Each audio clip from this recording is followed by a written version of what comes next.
Vault Theory presents Feed, the Silent System, a full-length film script, written to precision, built for InVideo. Let's begin.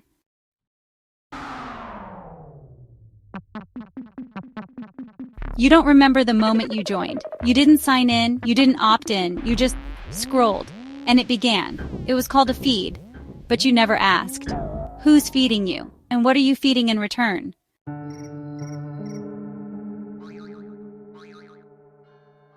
We live in loops: wake, unlock, scroll, react, repeat. From the moment you open your eyes to the moment you close them, you're inside a design system. It doesn't feel like a trap. That's why it works. A feed sounds harmless, nourishing even. But a feed has one requirement: you must consume. And the more you consume, the more it learns. Not about what you like, but about how to keep you here. Feeds don't serve content, they serve control. Feeds don't end, because they're not meant to. You don't scroll to discover, you scroll to stay. You scroll because you've forgotten what stillness feels like. There is no finish line, only more. And so you live your life inside a loop, not because you want to, but because the system made sure you'd stop noticing.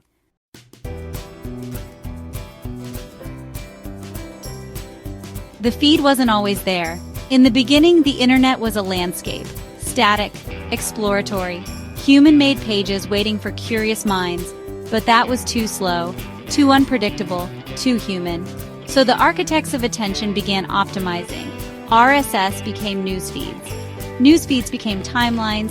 Timelines became infinite. Somewhere in between, a line was crossed, from choice to design. A feed is not a list of what's out there.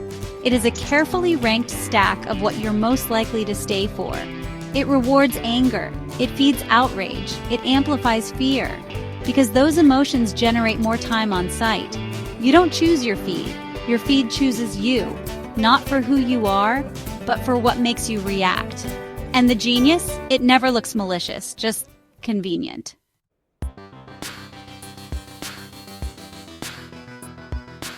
There's an old line in tech: if it's free, you are the product. But that's outdated. Today, you're not the product. You're the data source. Your patterns, when you pause, when you swipe, what color you react to, those are the fuel. Advertisers don't buy ad space anymore. They buy you in real-time, micro-targeted auctions. Feeds made it easy. All behavior is captured. All movement is mined. Even your silence, when you hesitate, freeze, look away, that too is logged. And from it all, a profile is built. Not just of who you are, but who you can be nudged to become. This is behavioral prediction. This is commodified cognition. This is the new capital. And your mind is underwriting it.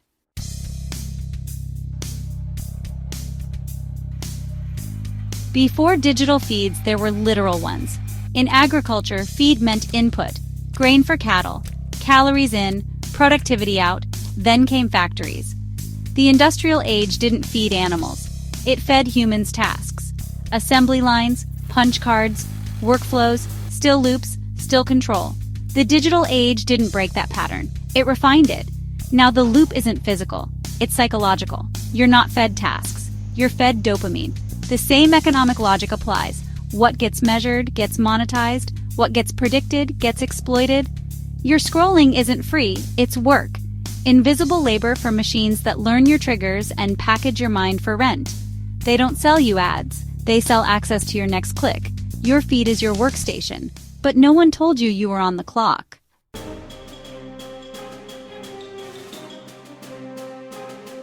It's not just social media. The entire financial system is now built on feeds, news tickers, flash trades, volatility loops. The system doesn't reward fundamentals. It rewards reaction. Traders no longer wait for quarterly reports. They train algorithms to digest feeds in milliseconds. And those algorithms don't care if it's true, only if it moves the needle. This isn't a market. It's a battlefield of bots. Even central banks now respond to sentiment before substance. When feeds shape perception, perception reshapes policy. The cycle completes itself. Feeds influence markets. Markets influence decisions. Decisions generate new feeds. And the human in the loop? Reduced to a reaction node. But it's not just finance. Every institution now plays the feed game. politics, media, education. And we're all stuck refreshing, wondering why nothing feels solid anymore.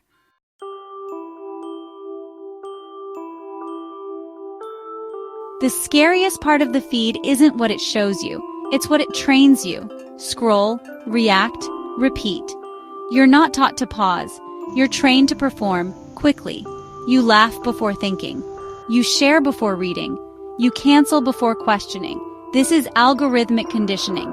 The more you scroll, the more predictable you become. The more predictable you become, the more profitable you are. It's not surveillance, it's sculpting. Every reaction is a signal, and every signal makes your future less your own. The algorithm doesn't want you dead, it wants you docile.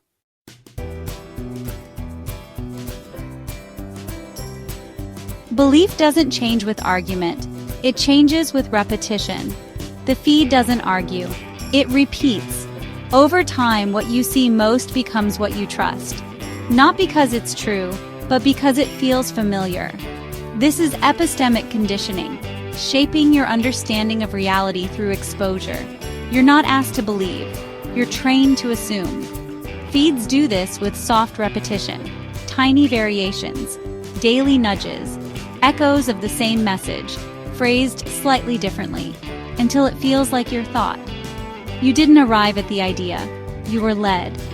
This is how the feed manufactures not just behavior, but worldview. Not through lies, through density.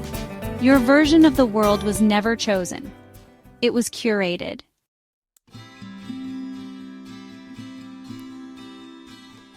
You can delete the app, you can throw the phone, you can go off-grid. But the feed is more than a screen. It's a design pattern, a mental habit. The algorithm lives on, not just in machines, but in you. It shows up when you refresh for validation, when you hesitate to speak without likes, when you think in fragments instead of wholeness. Escape isn't about exit, it's about interrupting the loop. It's about remembering you weren't born this way. There was a time before scroll, before tap, before feed. You don't have to burn the world down. You just have to stop performing for it, to observe without reacting, to think without prompting, to choose without being nudged. That's how sovereignty returns.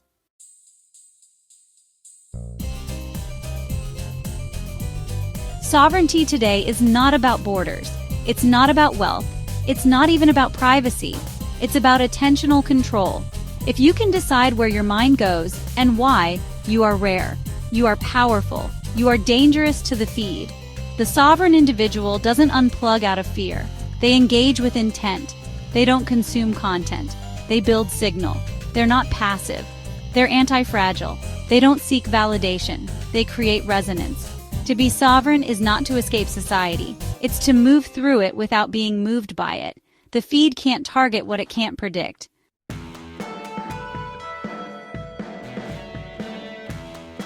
Here's the truth they hope you never hear. The feed can't survive without you. Every scroll is a vote. Every tap is a transaction. Every silence is a signal. You are the battery, the labor, the loop. But you can choose to starve it. Not by rage, not by rebellion, but by awareness. Starve the algorithm by becoming unpredictable. Starve the loop by choosing depth over dopamine. Starve the system by refusing to be shaped. Reclaim your time. Reclaim your attention. Reclaim your signal. And when you do, the feed ends.